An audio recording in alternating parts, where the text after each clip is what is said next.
It's certainly the last thing one wants to hear ahead of the end of the year holiday season.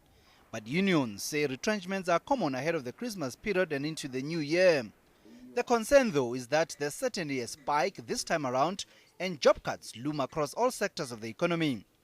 Anglo Gold Ashanti is the latest to announce plans for job cuts this morning. Steel giant ArcelorMittal and several mobile operators have already begun restructuring their operations.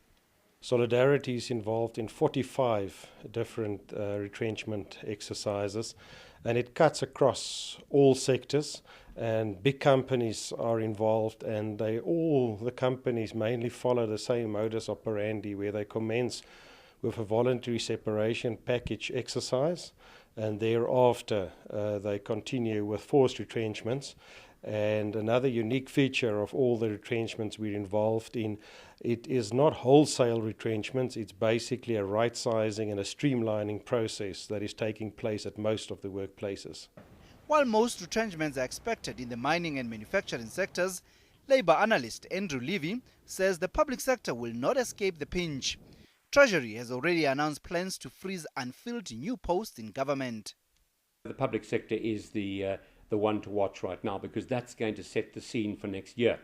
Will there be a public sector strike or not? Now, already, as you've pointed out, the public sector and the unions are at loggerheads because the government has said we're freezing all empty posts. I think that there is every chance that if the public sector do not settle in the 7 to 7.5% range, that there will be retrenchments.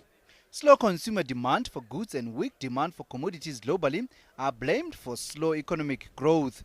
But some unions concede that high salary demands and violent strikes are pushing companies towards cost reduction and increased mechanization. Companies are also now looking at new technology, specifically in the mining.